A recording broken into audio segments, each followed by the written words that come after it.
DP Buloko Mukaaku Mabike ne Lubowa babawandikidde ebbaluwa ebayimiriza nga babavunana mbu bagenda ne basinkana President Museveni ne bava ku nnono nabye Mukaaku nga agamba nti gwe wali olabeko omusomesa saabasomesa w'ekisomesa yawummula nga awummuza bisopu oba paapa mbuyeye paapa oba bisopu abatandika DP Buloko biri abimukaka tugenda bo bagamba bayenda osinga omuntu naye entalo zitandikiddewo naye ng'entalo ziri ku mwagende wa Museyi n'aba wa Sente therefore muvudde ku nnono n'obulombolombo bwa DP Buloko etubagobye ensonga eyo nange nagiwulira era emaze mu field ebbanga ddene ku myezi ng'esatu ku ena oba emyezi ng'ena ng'oluvuuvumu lutambula olw'ekika ekyo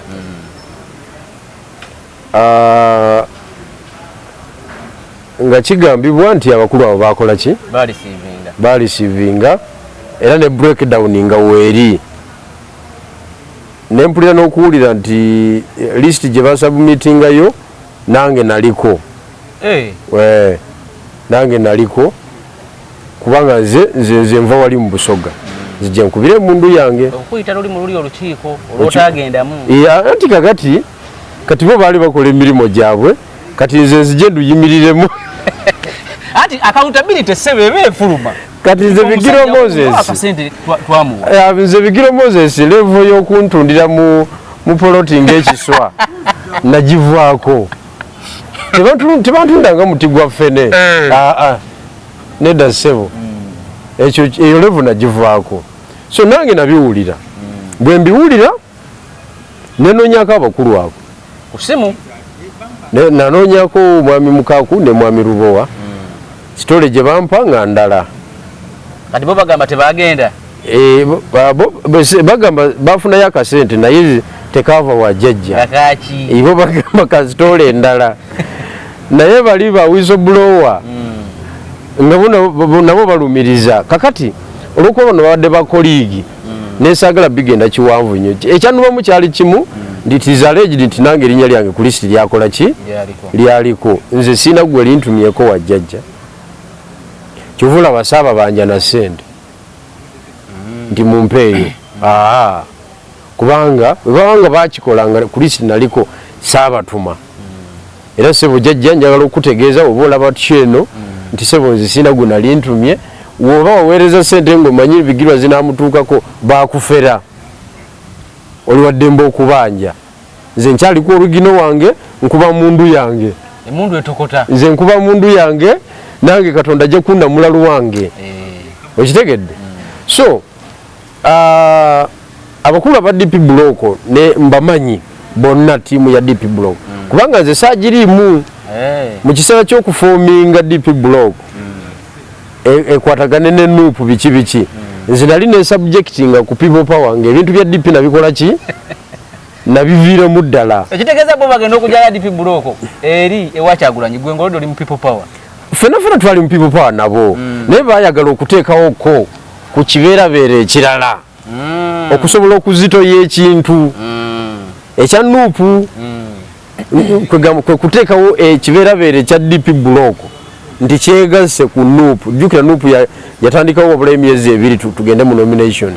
kwegamba okuzitoya ekintu the idea was okay naye nze era nali olwedde nga ndiweeri nga sikiraiminga membership yaki ya DP Buloko okitegeera era nakati sigikiraiminga kakati nempulira mbu bakulu bannawe mu DP Buloko babayita boogerezeganye ku nsonga ezo internally abakulu ne beebuzaabuza ono sijui ali Taki Mabike ali Taki sijui ali South Sudan Khartoum Lubowa ali Luweero ku faamu Mukaaku ngenze kuziika nga babeera mweyombeera bano bagamba tuli mu meeting ono ali mu mbaga ono babeebuzaabuzaako ebbanga ddene so era nze nakyogerako omulundi ogumu ku programu gye ntera okubeerako ne mwami Kwezi nenkikomyawo saddamu kukyogerako gozzemu okikola ki okukimbuuza nze ndi mu lutalo lwange kyenjagala okiryalinga kibere kiriya kitegerekeke bulungi nti nze sina guna lintumye wa jjajja akasente tolina akamuke wafu sina sente za jjajja ekyo njagala kitegerekeke bulungi nnyo era nze ndi ku njala yange ng'omanyi woyiwamu amafuta oba wamu oginyenyamu okiwulidde era gyo yansiseeko nabadde nzira makinde bwenti mba nyambuka akasozi bwenti negamba sebo sivaawo wano naye nentetenkanya nenvaawo so oba bafuna billioni 3 oba bafuna mmeka I am not part of that that pattern then kitegeeza kinga bo bennyini bavayo ne bagaa tu endosinzo ono ku bwa president ogwe ba endosinga kimulekawa then nabo mu 2025 bagaa nti fe tujja n'ono ate nga ebitandiso vayo bebya ate bennyini nga bebeekuba okusinziira nga bwe kiri olwaleero okujjako entaanya etamenvu naye siraba webasigala nga bakyali relevant mu political terrain sikiraba kubanga politics wa wano bakukuba kemiko emu kati ate neyaabwe erabika sina kemiko it's a fact wano bakukuba kemiko emu n'ofuluma bwoba tosobola kwerwanako bulungi oba tomanyi kumanejinga ensobi gye bakola butatuula na bakulu bannaabwe kubanga omusajja mubaluwa agamba nti twabayita ogere ku nsonga internally tulabe engeri y'okugikola ki kubanga obuzibu obubeerawo nti Bigirwa Moses bwenkola ensobi wano sirinzeka egenda ku affectinga abantu bangi okitegedde kakati owekitiibwa Mukaaku owekitiibwa Mabike owekitiibwa Lubowa bwe bakola ensobi teba yaabwe basatu banja bakafiiramu kakati bagamba nti bakola list zinabatumako kati kiba kintwala ku defensive n'okukiriyalinga nti yes kwagamba bwanga gwe mukulembeze wa kibiina n'ofuna bali baba bafunye butereevu kakati saabiriimu n'olw'ensonga eyo ezo emboozi bakiriyalinga eya byabwe kubanga n'okulya balabika nga abaayagala okulya baki nende embeera yaabwe yakyuka of course embeera yakyuka ebyuma bavuga amayumba baguze ebintu bingi ebikoleddwa naye nze byesaagala bitunuulira nze njagala kutunuulira kifaananyi kyange kubanga buli muntu alina omukisa gwe bayinza okuba Katonda yabasasulira awo babonyebonye nnyo bawala kakati nze nkyatambula emundu ekyakaaba nze nkyatambula sinaba kunyuka so anyuse saagala atonyuke nange Kristi yaliko akasiri naye naafuna talina kyabagamba nange ntandika okuvunaanibwa guma ekyo kitegeeze muluka yange yaweddeko break pads yonna etambula ekaaba bukaabi tekuli break pads tekuli mipiira sirina mafuta saawa zino wenjogera olwaliwo ndisuppose kubeera mayuge sisobodde kugenda mayuge olw'ensonga ezo lusonga bwa sente milioni 500 ku kakadde nga tozirina abasajja bajjayo biliyoni okitegedde kakati nno bannaffe abamu nno banenyanga bannaabwe naye nga basooka kwenenya bokka ekifaananyi kyoli gwe bagala twendoosinze kyenjagala ompe kati ekifaananyi kyegoba endoosinze kyova olaba yavaayo immediate n'akola disclaimer ey'amangu mangu ati teyali straight naye kubanga intelligence endaga nti bakola activity eyo okwagala okusiga ekifaananyi nti bo bakyali mu field y'ebyobufuzi balina ne candidate as if the situation is normal tewali kibaddewo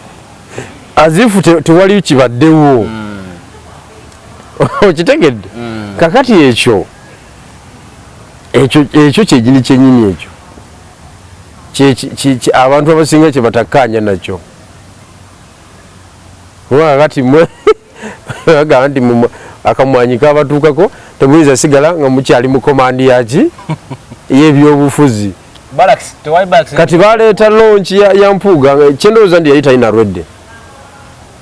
kukola pronunciation efaanana bwetyo pronouncement efaanana bwetyo kyova olaba yakikola ki yakiwaamu obudde katono yagamba mikwano gyange mbamanyi byebakola mbimanyi balungi nnyo naye ensonga eyo tujja gikola ki tujja gyetegereza accepting pronunciation yaabwe oba pronouncement yaabwe. Yes. Bata bacha commandinga byabufuzi kudurwa bwa government. Ate kakati oyinza otyo okubikomandinga ngate wakamwanyi kakutuuseeko. Wonna wosizira okubeera nga otulaba Fronasa Ngoma Wolaji ne Everett Real Estate bateekamu ssente. Everett Real Estate bagula na kutunda ttaka basangibwa ku luguudo lwa Entebbe Road Kasenyi stage. Ukizibwa kuli Abisa Bank ku mwaliriro gw'okubiri kwogenda okubeera nga obasanga. Bakola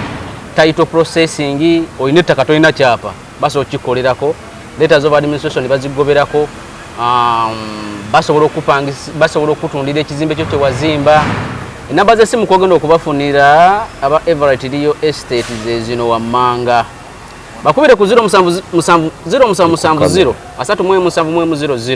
ne 0708 era 08 390 ne 0776 29 6213 ne 0704 55 37888. Fronasa Ngoma Wolaji bano bakula walaji ono wokunywa batunda mukamukamu basobola n'okusuubuza. Twalabye ebibiina bya opposition nga bisituse bigenze mu kakiiko bigenze okwapiaringa before akakiiko ka rules kuteeka lya lumu kuteeka lya lumu.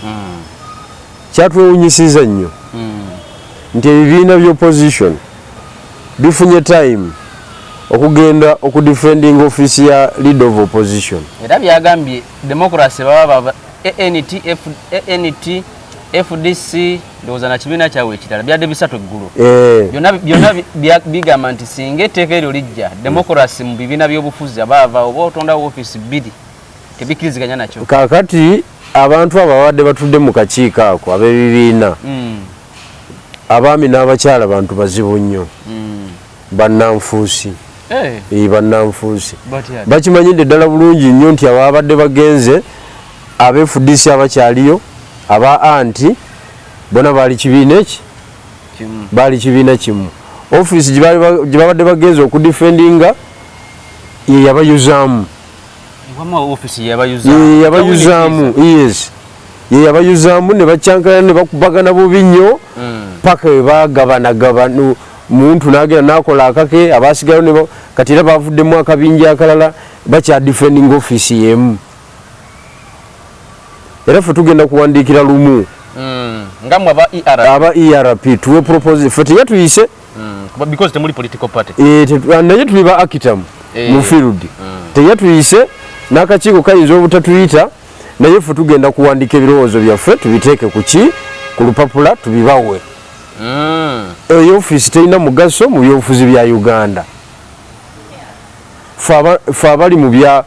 ebyenkyukakyuka ffe abali mu byokunoonya jjajja avudde atya eyo office terina mugaso. Okitegedde ANT FDC n'ekibiina we ekirala ebyabaddeyo mu ERP temukkiriziganya ne UPC nagirabye. Actually ne UPC temukkiriziganya na ndowooza ya endowooza yaabwe ffe position yaffe eri nti office eveewo. Kati lumusi bweri anti kati ffe tugamba office ekole ki eveewo olw'ensonga teyina makulu. Eyonoonye bwonoonyi lutalo. Nkugambye abo bennyini aba PRs baali tiimu emu.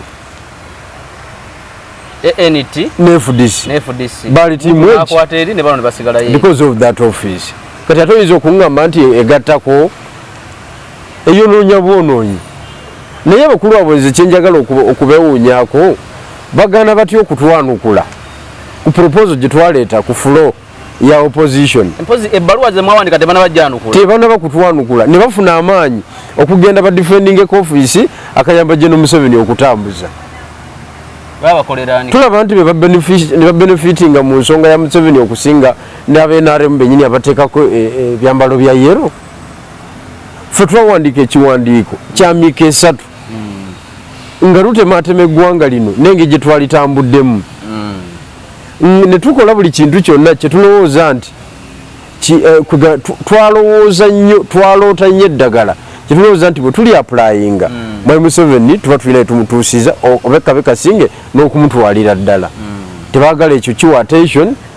bakutte fayiro ne bakusitula balooya ne basitula baneke memba ne babayiwa mu kakiiko kaani naye ng'aluma ejiiko talina wadde omubaka wadde ekitundutundu ky'omubaka kati yagenze defendinga ki kibiina kya byabufuzi political party zona balino zengi nti ayina essuubi mu maaso eyo nti alifuna omubaka omwanya wini kiza ayinza okwokuwamu n'agamba kankomewo ekaseese akajjayo kyokka badda ebyobufuzi bya wano ne Museveni alina omukisa sigulabaga bannaye abantu bonna ne babeera basiru bagwagwa bennyini abatategeera n'abaliko naye bennyini nejjeno Bigirwa njala tugenda empola endulu ekubiddwa wano ku Ssenyonyi ku mpuuga tebakuba nduulu ofisi yaliwo nga lindako katini luli Sseggoola yaleeta etteeka eryo nga litaasawo ni kiiza okitegedde ne baligoba bugobi palamenti n'erigoba bugobi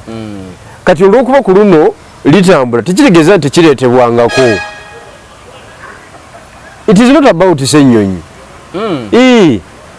ekintu kyapiyaringa 2018 nate oli abuuza lwaki webakwasa ekifo ekyo mpuuga weppa bano si we baleetera ekyo nekirala noona aleese kinava mu nkambi ya mpuuga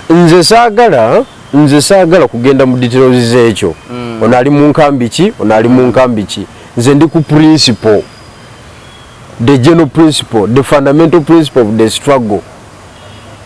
I look at the significance and relevance of that office nze gye ntunuulira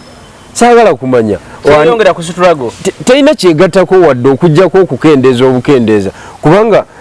nkugambye yayuzaamu FDC nevaamu ebibiina bisatu nenupu ebadde naye emyaka 2 n'ekitundu egiyuzizaamu yes okitegedde kakati gwe engozi y'emu ogiraba essa abaana 2 kati ate ng'ogamba tugidefending ebeerewo kati ERP egamba office evirewo ddala teyina makulu kufa abali ku kyokuggyako struggle ekyokuleeta enkyukakyuka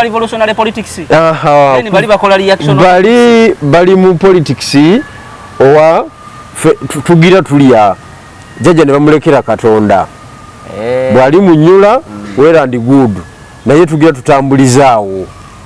kyovula baasituse ne bajjayo fayiro baasuzeeba mu bitabo nga basoma ebitabo eby'amaanyi okugenda okusabumitinga nekyo ntuluza tebagenda kiira mu kakiiko kyonna kyekiri bwana moderator sebo mbadde nsaba otegeera ensonga yange nze sinagamba nti lumu mutuufu naye gwogamba office evirewo ddala kubanga yuzizamu ebiina sinagamba nti Ssenyonyi mukyamu okay sinagamba nti nuupu erina omusango omweyo ensonga nze nkugambye experience gye ndina mu office eyo terina kyegase ku lutalo therefore it is a waste of time omuntu okugenda mu committee ya rules nayogerayo oluzungu lungi nga defending office etutira obutize ebyobufuzi office etta abalwanyi ebamalawo kubanga erimu obusente obutambuliramu ye Gen Museveni obwo aba akimanyi nti budget ya leader of opposition ejja bakyankalanya mwabali ku ludda oluvuganya kubanga mu ekyo kyoyogera lumu agamba ebimu ku byayagala bawiipu b'ebibiina by'obufuzi ebiri ku ludda olwabula gavumenti babeere nga balina access ku ssente ezijja mu office ya leader of opposition era kigwera ku ssente kukulya kakati nga tukyali mu ebyera tewaba waka nkugambye ffe twaleeta proposal epositioninga muntu wasobola okujja ababaka alyoka afuna ekyo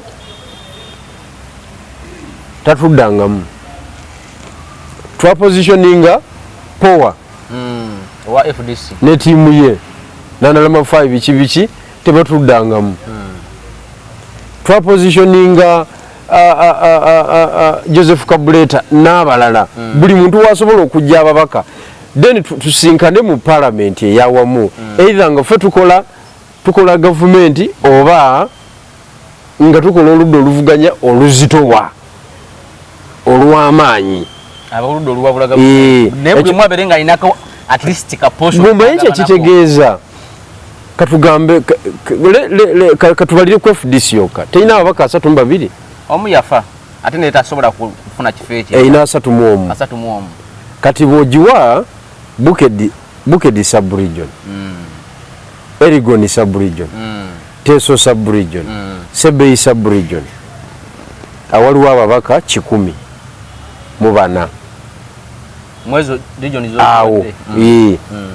nojongera akyoli kubanga FDC jeri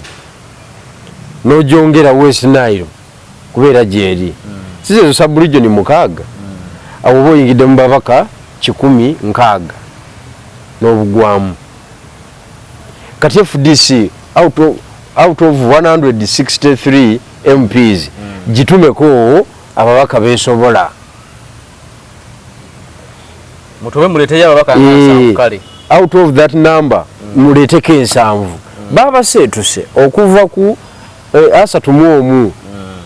ne bayingira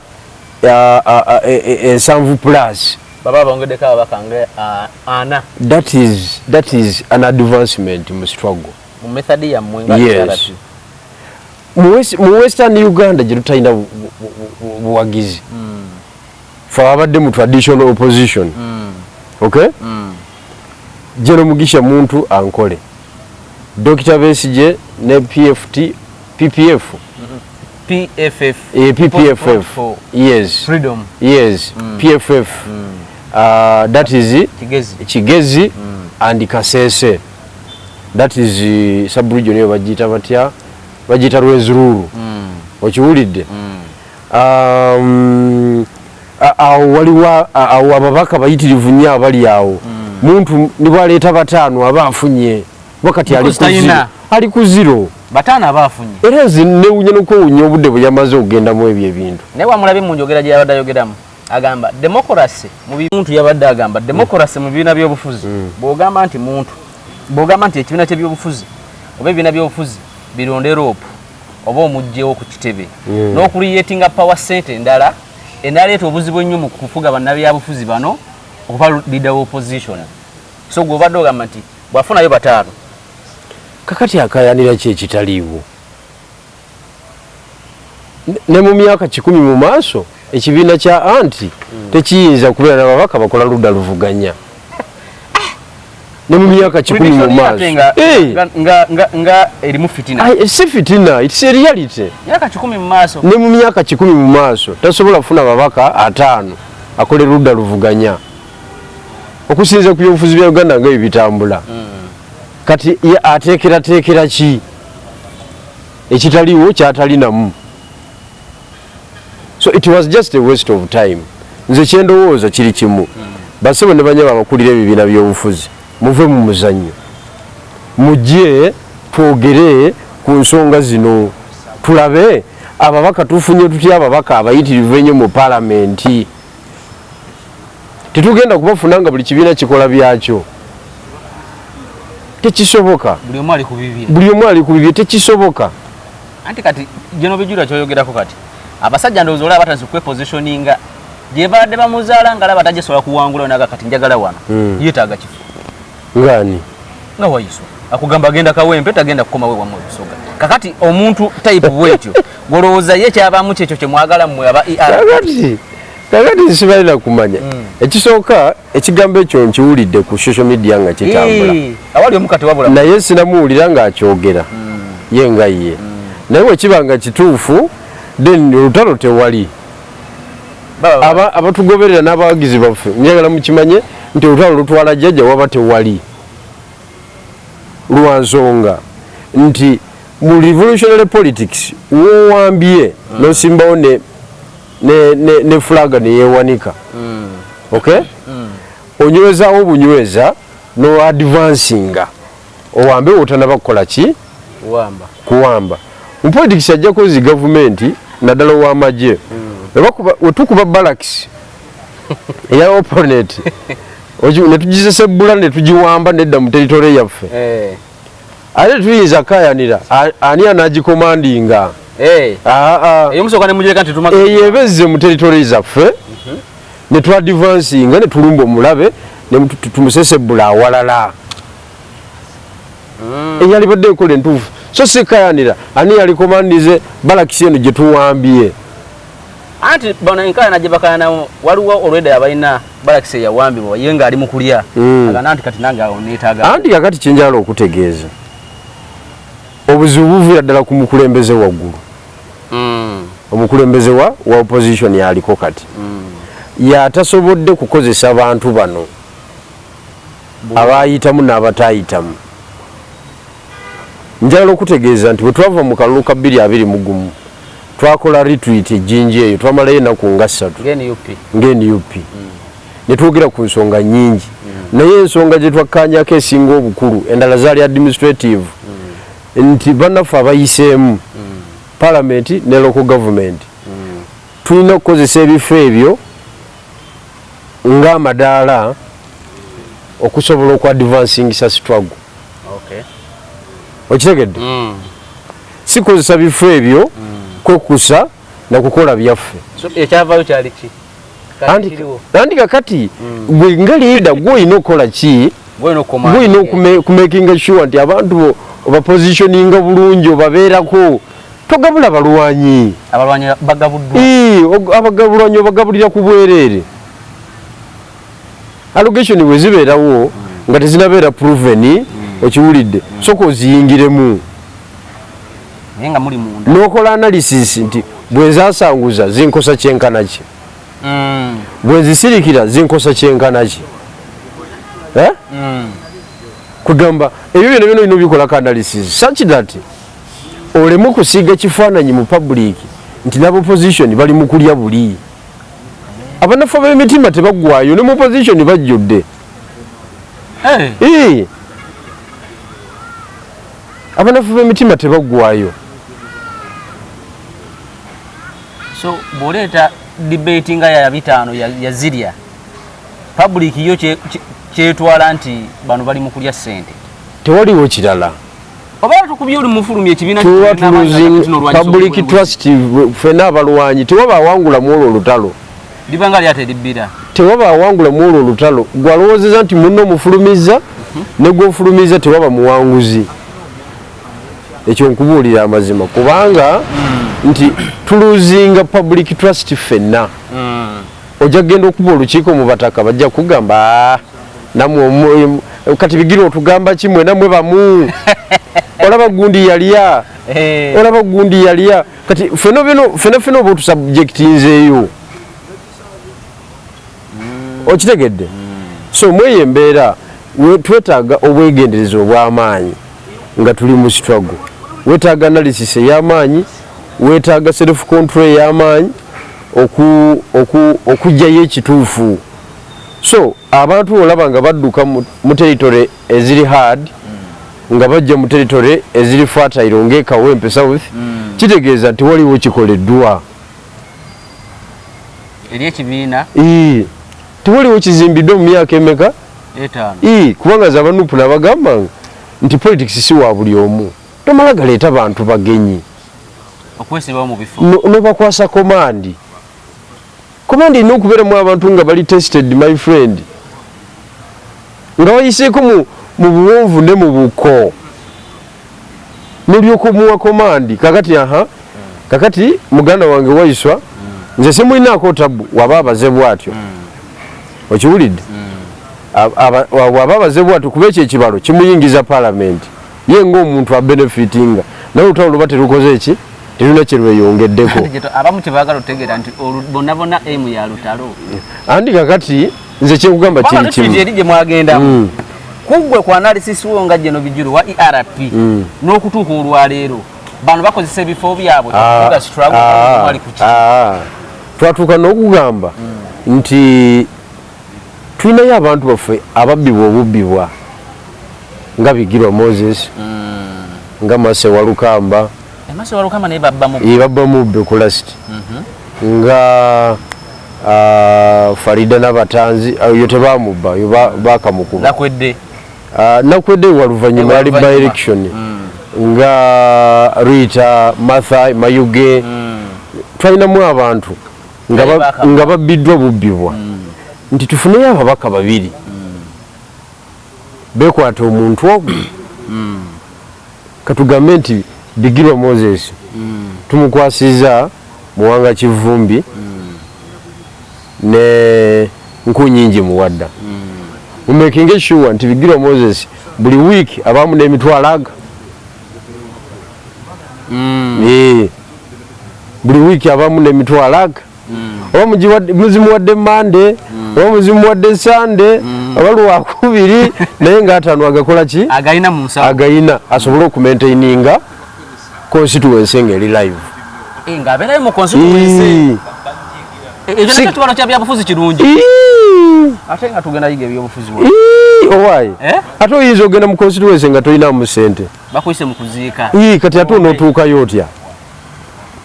so ekyo nakyo twakituukako session eyo Muwanga Kivumbi yali agikubiriza n'ogikubiriza nga yakikiriza nti naye byakomaawo okumanya abantu bawano ebyokujjako jjajja si bye baliko byakomaawo kitegeeza bamase walukamba babajeno Bigirwa basigalayo mu constituency mu bantu nga bakyalimu anti bwompa emitwalo 5 egya buli Monday manya nti nina activity nina ennaku 3 nga ndi mu constituency every week eyo visibility emala okitegeera emala bulungi nnyo manya nti nina ennaku meka 3 mu constituency ennyale neeyiiyo ebirala okitegedde kakati ekyo kyalema kasatu bava mu conference buli muntu n'alinnya mwafunako nafunyeyo mulundi gumu kati Muwanga Kivumbi bukyanga tuva mu conference eyo siddangamu ku interactinga naye politically that is 2021 naye nze mukalulu akamuleeta by election yemuleeta nali nfiiriddeyo emmotoka yange baali bagyokyezza obudde bwo ngali mu DP ne tuli mu DP fenna nali esigaddeyo nani ne Nabukenya Nabukeera Hanifa omubaka w'emukono yali atudde mu muto gw'omu maaso awo ne bafuutu soja abalabe nali nina twali tusigaddeyo naye okuva 2021 siddangamu kumulaba kakati abantu baleme kulimba bantu olutalo teruliiwo Bigirwa tomala bantu olutalo teruliiwo olutalo tululabira ku bikolwa okitegedde si kwogera bigambo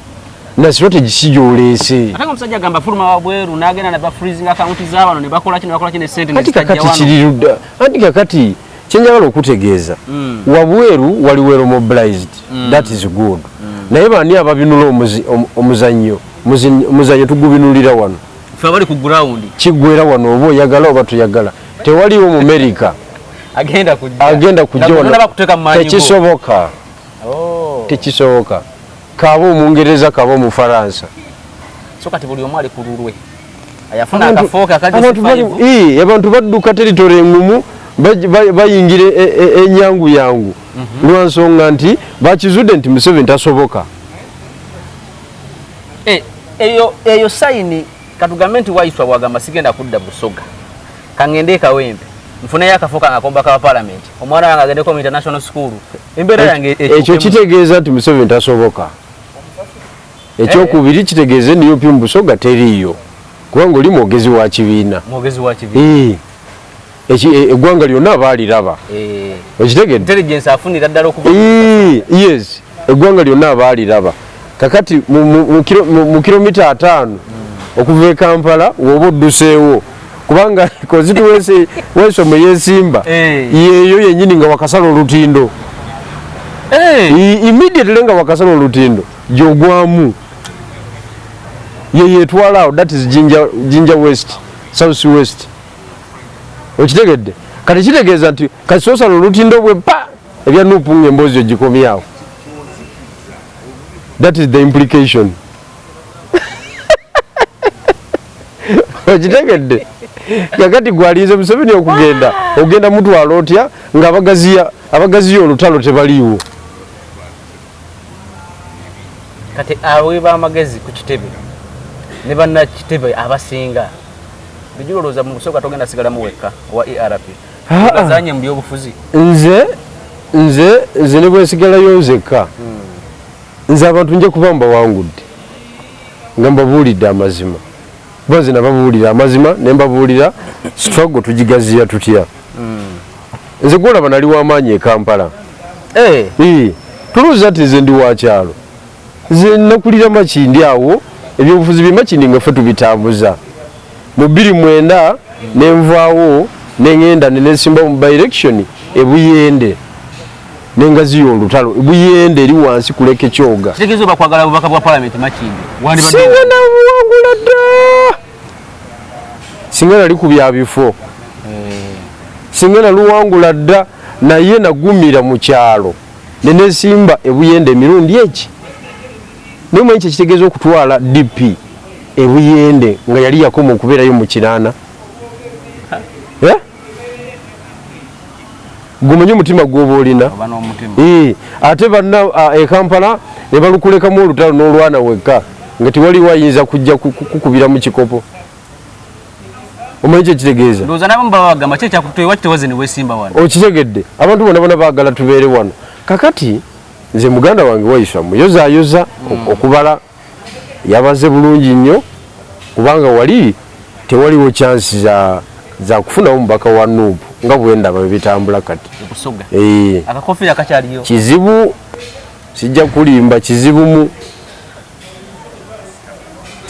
kati ebusoga era Waiswa njagala okuyozaayoza muganda wange nkimanyi wankuba mu Nuupu wanteekako embeera wanseketerera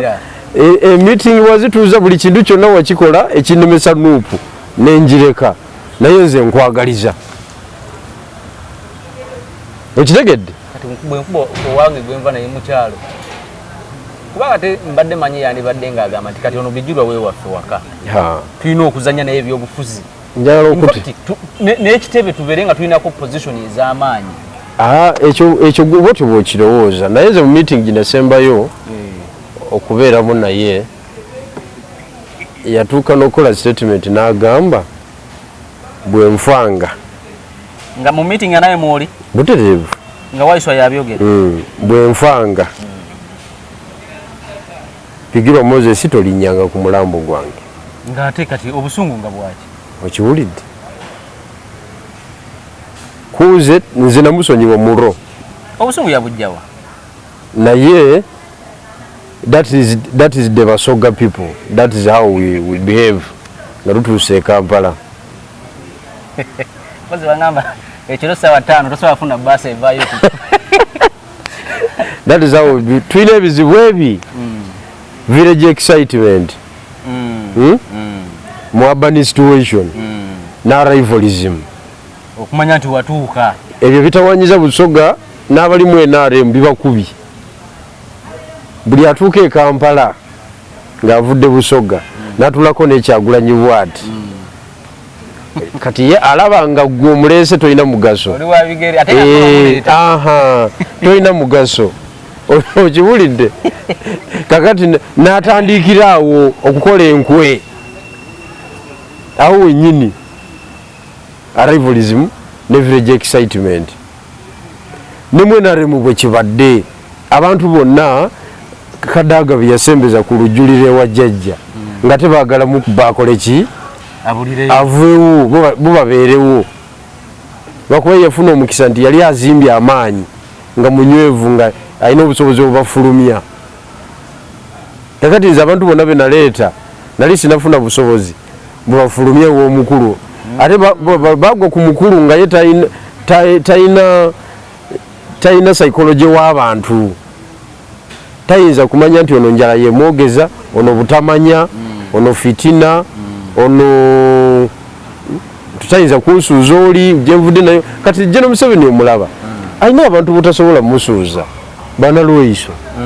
webali awo bakazi bakaddiye naye webali because avudde nabo wala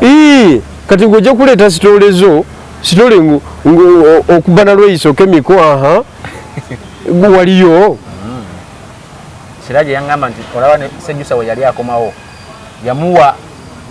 jena amunone wadde nga yayi bingi bye yali akoze yamuwa brigade yabalya amunone era yamu receiving ku kitebe ku kisaawe namuvuga paka ku farm Sembabule kubanga amanyi obuzito bwe n'amaanyi amanyi contribution gye yateekako kati for a civilian tubulamu that sense of judgment n'okufumiitiriza wajja ovudde n'omusajja wajja okoze otya oba mwayita naye mu kino wano temusobola kuyitawo just buntu butono nnyo butulemeseza okuleeta enkyukakyuka mu Uganda. So njagala kukola ki kumuyozaayoza muganda wange Waiswa